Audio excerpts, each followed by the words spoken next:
Shubhangi Jaswal and I am here to teach you biology. So my first chapter which I will take to teach you is reproduction in organism, and I will teach everything according to NCERT because nothing is coming in your exam out of NCERT. Okay, so let's start. The first topic is lifespan. Life span, what is life span, क्या है life span.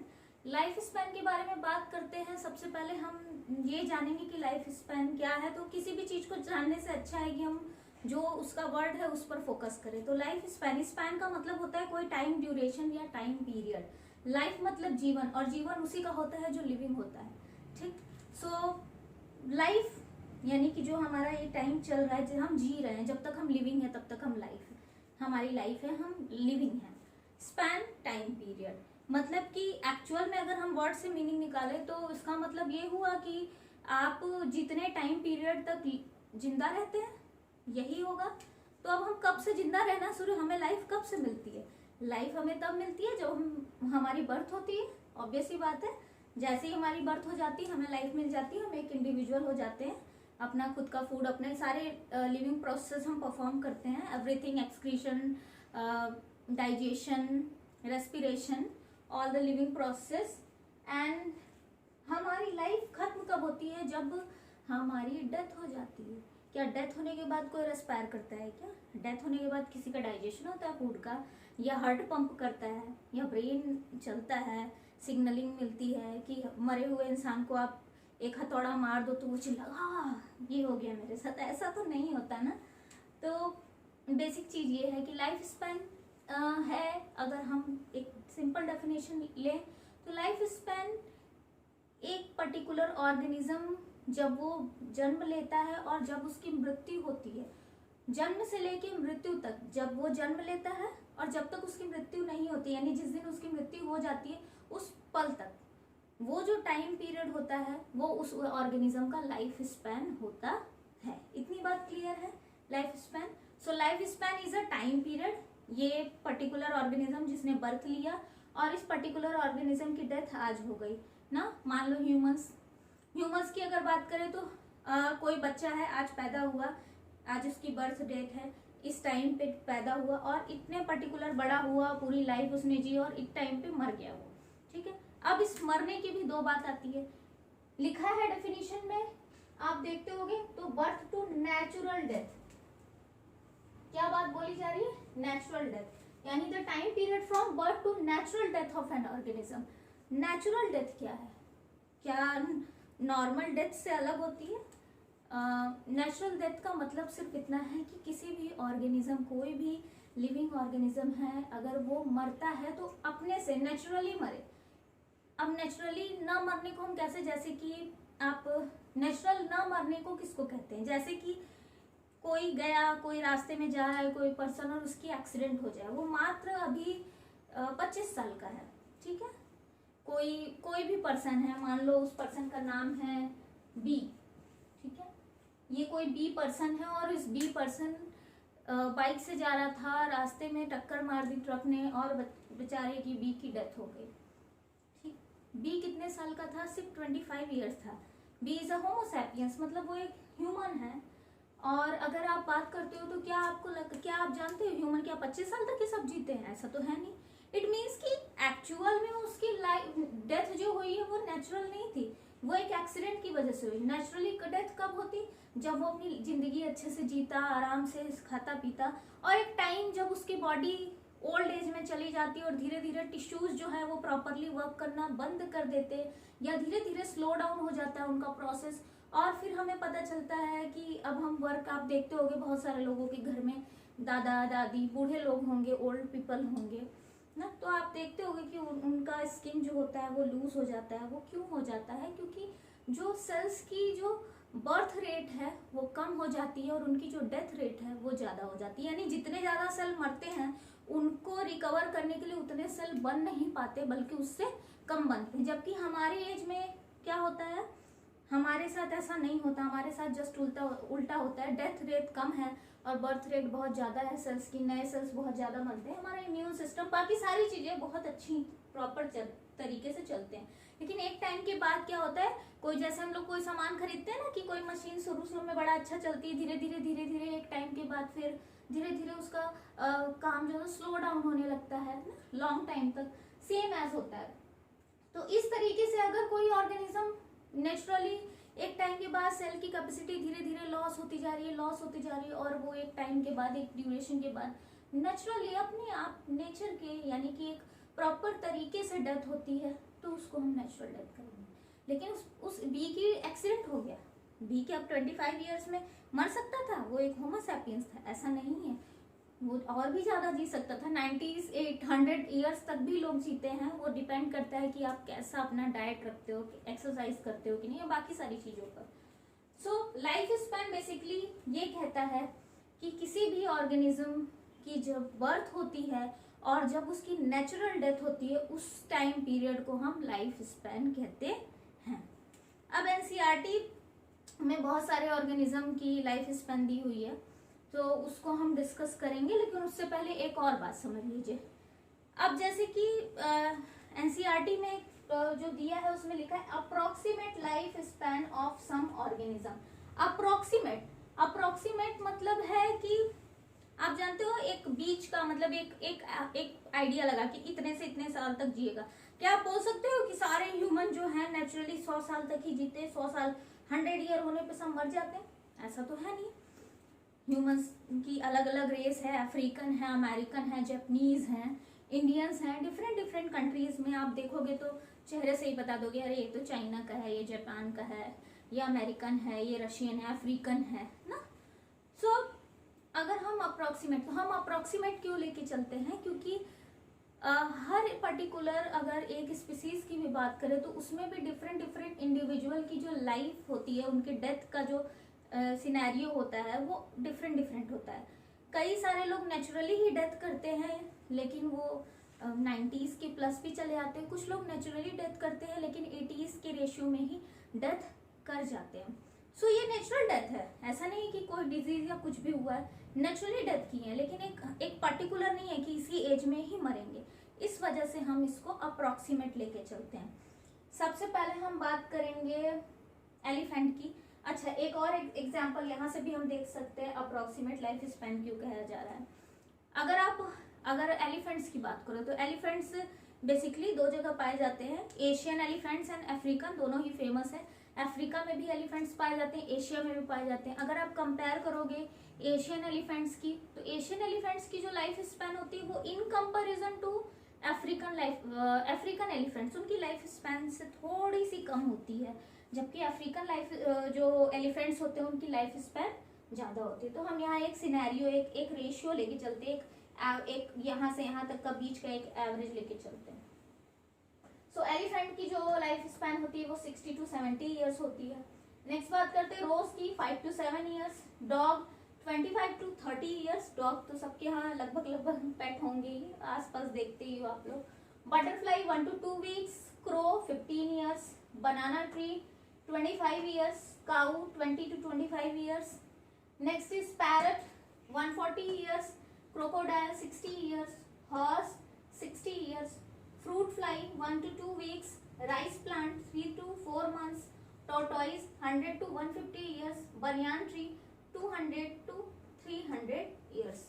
ये कुछ life span है जिसको आपको learn करना पड़ेगा, ठीक है। सो कर लेना भाई, एग्जाम में आ सकता है कुछ भी है। नेक्स्ट बात करते हैं एक जो एनसीईआरटी में नहीं दी है बट मुझे ऐसा लगता है कि इम्पोर्टेंट है, वो है मे फ्लाई के बारे में। मे फ्लाई एक ऐसा लिविंग ऑर्गेनिज्म है जिसकी लाइफ स्पैन सबसे कम होती है। ये सिर्फ और सिर्फ 24 आवर्स तक जिंदा रह सकते हैं। इनकी बर्थ होती है और बर्थ और डेथ के बीच में, यानी इनकी लाइफ स्पैन सिर्फ बर्थ और डेथ के बीच में सिर्फ 24 आवर्स का ही टाइम होता है। यानी इनकी लाइफ स्पैन जो है 24 आवर्स है, मीन शॉर्टेस्ट लाइफ स्पैन है। तो एक दिमाग में ये बात होनी चाहिए। नेक्स्ट एनसीईआरटी एक लाइन बोलता है, life span of an organism are not necessarily correlated with their sizes. क्या मतलब है भाई इसका? ये कहा जा रहा है कि लाइफ स्पैन जो है वो किसी भी ऑर्गेनिज्म की साइज से डिपेंड नहीं करता, यानी साइज से रिलेशन नहीं होता। इन द सेंस यहाँ पर एक बात कही गई है, उसको थोड़ा ध्यान से, नेसेसरली को रिलेटेड, मतलब ऑब्वियस सी बात है, थोड़ा सा साइज बड़ा होता है तो थोड़ी सी एक माइंड में होता है कि ज्यादा बड़ा है, हेवी है बॉडी, ज्यादा प्रॉपरली मैच्योर है, ऑर्गन सारी चीजें बड़ी हैं, तो दिमाग में आता है हाँ इसकी लाइफ स्पैन भी ज्यादा होगी। बट ऐसा नहीं है, इसकी लाइफ स्पैन ज्यादा नहीं है। कोई ऑर्गेनिज्म बड़ा है तो उसकी लाइफ स्पैन भी ज्यादा होगी, ये हम नहीं सोच सकते। यहाँ पर इसी बात को एक्सप्लेन कर रहा है और इसका एक एग्जाम्पल भी दिया एनसीईआरटी में। आप कंसीडर करो, parrot 140 years, crow 15 years. Crow और पैरट की साइज को आप देखे होगे, आप दोनों ही बर्ड्स को आपने देखा होगा सभी ने।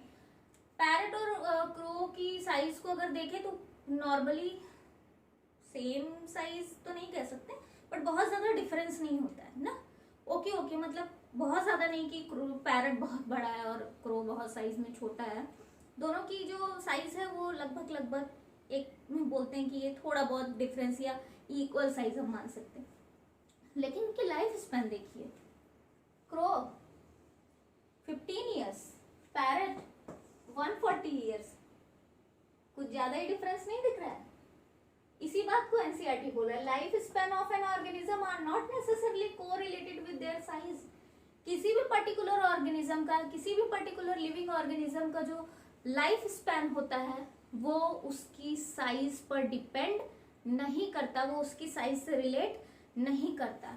अगर करता तो भाई क्रो की साइज बहुत छोटी है, 15 ईयर्स है, तो पैरट की भी साइज भी तो उतनी ही है, इसकी 140 ईयर्स क्यों है लाइफ स्पैन? ये हम तो सवाल पूछ सकते हैं ना, क्यों भाई पैरट तुम इतने साल क्यों जी रहे हो, हमको बहुत बुरा लग रहा है, तुम्हारी साइज छोटी है, तुम्हें कम जीना चाहिए, ऐसा तो नहीं कह सकते ना, समझ रहे हो ना। तो बेसिक बात ये है, क्रो की लाइफ स्पैन और पैरट की लाइफ स्पैन देखो तो ह्यूज डिफरेंस है, 140 and 15 years is a very big difference. So size पर डिपेंड नहीं कर रहा है, वही क्रो है उसकी लाइफ स्पैन कम है, वही पैरट है इसकी लाइफ स्पैन ज्यादा है। आई थिंक आपको ये टॉपिक क्लियर हो गया होगा। नेक्स्ट हम आगे पढ़ते हैं रिप्रोडक्शन के बारे में, ठीक है। इसका आप स्क्रीनशॉट ले सकते हो। चलिए अब आगे बात करते हैं हम रिप्रोडक्शन के बारे में। रिप्रोडक्शन क्या है? Reproduction is a biological process जहां पर एक ऑर्गेनिज्म न्यू इंडिविजुअल को प्रोड्यूस करता है, ठीक है। लेकिन वो न्यू इंडिविजुअल कैसा होना है? अब ये नहीं कि कोई कुत्ता जो है वो बिल्ली को पैदा करे ना, इन द सेंस कि वो न्यू इंडिविजुअल सिमिलर टाइप का होना चाहिए, इन द सेंस जो पेरेंट है वो अपने ही जैसे न्यू इंडिविजुअल को प्रोड्यूस कर सकता है। सो रिप्रोडक्शन में क्या होता है, इसमें एक पर्टिकुलर लिविंग ऑर्गेनिज्म अपने ही जैसे और इंडिविजुअल्स को प्रोड्यूस करता है, अपने ही जैसे और यंग वंस प्रोड्यूस करता है, ठीक। अब ये यंग वंस प्रोड्यूस करने के में दो बात हो सकती है, या तो भाई जो यंग वंस प्रोड्यूस हो वो एग्जैक्ट कॉपी हो अपने पेरेंट के, ठीक है, या तो जो यंग वंस हो वो अपने ही दो पेरेंट से मिलकर बने, ठीक। तो जो रिप्रोडक्शन है उसमें दो टाइप्स आ जाते हैं, टू टाइप्स आ जाते हैं, एक एसेक्सुअल रिप्रोडक्शन होता है और दूसरा सेक्सुअल रिप्रोडक्शन होता है। देखिए अभी तक आपने ये पढ़ा होगा कि एसेक्सुअल रिप्रोडक्शन वो है जहां पर सिंगल पेरेंट इन्वॉल्व होता है, सेक्सुअल रिप्रोडक्शन वो है जहां पर दो पेरेंट्स इन्वॉल्व होते हैं। बट मैं आपको एक दो केस ऐसे बता सकती हूँ जहां पर दो पेरेंट्स नहीं, एक्चुअली सिंगल पेरेंट्स इन्वॉल्व होते हैं सेक्सुअल रिप्रोडक्शन में। इसलिए हम सिंगल पेरेंट वाला, वो टू पेरेंट्स वाला जो कॉन्सेप्ट है वो यहाँ पर थोड़ा सा दिमाग में से हटा सकते हैं। इस लेवल पे आने के बाद आपको ये बात पता होनी चाहिए कि हर जगह टू पेरेंट्स नहीं इन्वॉल्व होते, कुछ केसेस ऐसे हैं सेक्सुअल रिप्रोडक्शन में जहां पर सिंगल पेरेंट इन्वॉल्व होते हैं। चलिए तो पहले एसेक्सुअल रिप्रोडक्शन की बात करते हैं। एसेक्सुअल रिप्रोडक्शन क्या होता है? एसेक्सुअल रिप्रोडक्शन ये कहते हैं the development of new individual without the fusion of gamete is known as asexual reproduction. Development हो नए इंडिविजुअल का similar to their parent, but वहां पर गैमेट्स का फ्यूजन ना हो। अब ये गैमेट मतलब क्या है? गैमेट वो सेक्स सेल्स होते हैं, ठीक है। गैमेट्स जो होते हैं वो सेक्स सेल्स होते हैं, ये स्पेशल टाइप ऑफ सेल्स होते हैं। Basically gametes are haploid in nature, मतलब हैप्लॉइड मतलब जितना भी इंडिविजुअल का जो क्रोमोसोम नंबर है उसका half number of chromosome sex cells या गैमेट्स के पास होता है। तो यहाँ पर गैमेट्स का फ्यूजन देखने को नहीं मिलता, आपको एसेक्सुअल रिप्रोडक्शन में देखने को नहीं मिलेगा। Whereas in sexual reproduction the fusion of gamete takes place, यानी दो गैमेट्स जो होंगे वो फ्यूज होंगे, दो gametes, male gamete and female gamete. Male gamete male की बॉडी में प्रोड्यूस होगा, फीमेल गैमेट फीमेल की बॉडी में प्रोड्यूस होगा, and they fuse to form a new individual. इसको आप ऐसे समझ सकते हो, ये मान लो हम ह्यूमन की बात करते हैं, ह्यूमन में क्या होता है, ह्यूमन में मेल जो होते हैं, मेल के रिप्रोडक्टिव ऑर्गन टेस्टिस में, ठीक है, मेल, ये मान लो कोई मेल है, ठीक है, और ये फीमेल है, ठीक है। मेल जो है उसकी रिप्रोडक्टिव ऑर्गन से उसने मेल गैमेट प्रोड्यूस किया, क्या बोलेंगे हम उसको, स्पर्म बोलेंगे। फीमेल ने अपना गैमेट प्रोड्यूस किया, उसको क्या बोलेंगे, ओवा बोलेंगे। Male and female gamete fuse होंगे, इस फ्यूजन के प्रोसेस को हम क्या बोलते हैं, फर्टिलाइजेशन बोलते हैं। और आफ्टर फर्टिलाइजेशन क्या फॉर्म होता है, जाइगोट बनता है, ठीक है, ये हमारा जाइगोट। और फर्दर ये जाइगोट डेवलप होगा और एम्ब्रियो बनेगा, और फिर ये फर्दर डेवलप होकर एक पूरा बेबी फॉर्म कर देगा, ठीक है, ये बात समझ में आई। सो यहाँ पर क्या देखने को मिल रहा है, यहाँ पर दो इंडिविजुअल हैं, दोनों इंडिविजुअल, मेल ने मेल गैमेट प्रोड्यूस किया, फीमेल ने फीमेल गैमेट प्रोड्यूस किया, और ये दोनों गैमेट जो हैं वो फ्यूज हो जाएंगे, और फ्यूजन के बाद बनेगा एक बड़ा सा प्यारा सा सेल जाइगोट, और ये जाइगोट माइटोटिक डिवीजन करके एक पूरा इंडिविजुअल फॉर्म कर देगा, ठीक है। सो ये एक बेसिक सी बात है। तो इसको हम और सेक्सुअल रिप्रोडक्शन को हमें पूरा डिटेल में पढ़ना है, क्या है सेक्सुअल रिप्रोडक्शन और क्या सारी चीजें, बट मैं आपको इसको एक बेसिक डिफरेंसेस बता देती हूँ इस चैप्टर में, आगे हम इसको और डिटेल में पढ़ेंगे। तो अगर हम डिफरेंसेस बताना शुरू करें, तो अगर हम एसेक्सुअल की बात करते हैं, तो अगर जहां मैंने बात की यहाँ फर्टिलाइजेशन की, क्या एसेक्सुअल में फर्टिलाइजेशन देखने को मिलेगा, नहीं, क्योंकि यहाँ पर गैमेट्स का फ्यूजन ही नहीं है, और गैमेट्स के फ्यूजन को ही तो हम फर्टिलाइजेशन कह रहे हैं, तो यहाँ पर कोई फर्टिलाइजेशन देखने को नहीं मिलेगा, ठीक है, no fertilisation, no fertilisation of gametes,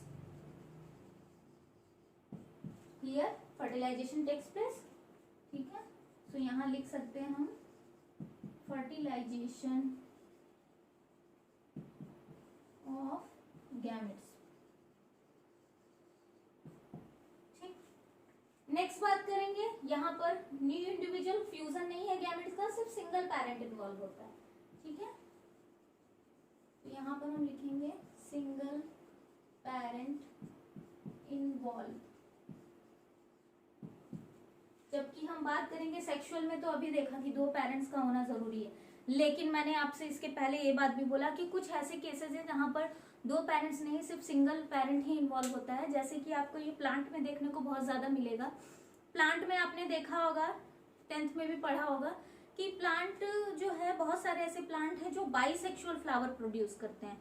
bisexual flower वो होते हैं जिसमें एक फ्लावर में ही मेल पार्ट और फीमेल पार्ट, यानी स्टेमन एंड पिस्टिल दोनों ही होता है। सो सिंगल प्लांट है, उसके फ्लावर में दोनों ही पार्ट है, तो क्या हुआ, वहां सिंगल पेरेंट इन्वॉल्व हुआ। एनिमल की बात करते हैं, एनिमल्स में आपने टेपवर्म की बात करते हैं, टेपवर्म सिंगल पेरेंट होता है, दोनों ही रिप्रोडक्टिव पार्ट होते हैं, मेल एंड फीमेल दोनों। तो अर्थवर्म में भी, फिलहाल अर्थवर्म में क्रॉस फर्टिलाइजेशन होता है, बट हम टेपवर्म को देख के लेके चलेंगे। सो कुछ कुछ केसेस ऐसे हैं जहां पर सिंगल पेरेंट इन्वॉल्व होता है, बट जनरली, अगर जनरली बात करें तो 2 पेरेंट्स इन्वॉल्व होते हैं। बट दिमाग में ये रखना है कि कुछ केसेस ऐसे होते हैं जहां पर सिंगल पेरेंट इन्वॉल्व होते हैं। सो हम यहाँ लिखेंगे जनरली 2 पेरेंट्स आर इन्वॉल्व, ठीक। नेक्स्ट बात करेंगे वेरिएशन की। तो वेरिएशन आप जानते हो, वैरायटी, नई वैरायटी आप कैसे प्रोड्यूस करोगे भाई, अपनी ही कॉपी मैंने बना दी तो नई वैरायटी कहाँ हुई, तो मेरा 2 कॉपी हो गया ना, ठीक। तो वैरायटी तो हुई नहीं, वैरायटी कब होगी, जब एक या एक दो या दो से ज़्यादा चीज़ों को, एक नहीं बोलेंगे, दो या दो से ज़्यादा चीज़ों को हम मिक्स करके बनाएं। तो यहाँ पर हम देखते हैं दो इंडिविजुअल होते हैं, दोनों की जेनेटिक्स जो मेकअप होता है वो डिफरेंट होता है। मदर जो होगी वो अपने मदर का जेनेटिक मेकअप ले आई होगी, पता नहीं कहाँ किससे शादी हो रही है, किससे मेटिंग हो रही है एनिमल्स में। और मेल के पास अपने जेनेटिक मटेरियल होंगे, अपना जीन होगा, अपने कैरेक्टर कुछ स्पेशल होंगे, और दोनों ही डिफरेंट जब मैच करेंगे तो एक नई वैरायटी प्रोड्यूस होगी। सो अगर हम बात करते हैं तो यहाँ पर वेरिएशन कॉज होता है, ठीक है। सेक्सुअल रिप्रोडक्शन में हमको वेरिएशन देखने को मिलता है। So it causes variation, whereas asexual में अगर देखेंगे तो ऐसा कुछ देखने को नहीं होता है। तो कॉजेज नो वेरिएशन, ठीक। नेक्स्ट पॉइंट देखते हैं। नेक्स्ट पॉइंट जो है वो हमारा ये कहता है कि जो अगर हम बात करते हैं एसेक्सुअल में, सिंगल पेरेंट इन्वॉल्व होता है, कोई गैमेट का फ्यूजन नहीं होता भाई, सिंगल पेरेंट इन्वॉल्व होता है, अपनी कॉपी बना देता है अपने जैसे ही, तो सेम टू सेम कॉपी बन गई। जो नया इंडिविजुअल बना उसमें कोई नई वैरायटी नहीं है, सेम क्रोमोसोम कॉन्स्टिट्यूशन है, सेम चीज चली गई बच्चे में, तो वो क्या अपने पेरेंट्स से अलग हुआ? नहीं, वो तो सेम टू सेम हो गया ना। तो ऐसे केस में जो नया इंडिविजुअल होगा उसको हम क्लोन कहेंगे, डुप्लीकेट कॉपी कहेंगे। तो यहाँ पर जो नया ऑफस्प्रिंग होता है which is form as a result of asexual reproduction, ऐसे इंडिविजुअल को हम बोलेंगे क्लोन्स, ठीक है। तो यहाँ पर क्या बनते हैं? न्यू ऑफस्प्रिंग्स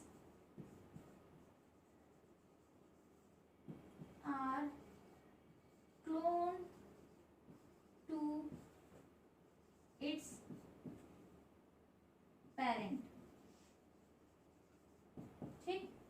वहीं पर अगर हम सेक्सुअल रिप्रोडक्शन की बात करें तो दो इंडिविजुअल डिफरेंट बैकग्राउंड से, दो इंडिविजुअल सेम स्पीसीज की बात करेंगे, दो इंडिविजुअल हैं, डिफरेंट गैमेट्स हैं, मेल एंड फीमेल गैमेट, और फ्यूज हो रहे हैं, तो नई वैरायटी बन रही है। इट मीन्स कि नई, जब दो चीजें फ्यूज होकर नई चीज बनाती है तो हम उसके लिए हाइब्रिड वर्ड यूज करते हैं। तो यहाँ पर क्या बनेंगे? जो न्यू ऑफस्प्रिंग्स होंगे वो हाइब्रिड होंगे अपने पेरेंट्स के। So new offsprings are hybrid to their parents. Last point हम और लिख लेते हैं, थोड़ा सा ये डिफरेंस जानना जरूरी है, बेसिक चीजें जानना। लास्ट पॉइंट, कहाँ पर हमको एसेक्सुअल रिप्रोडक्शन देखने को मिलता है?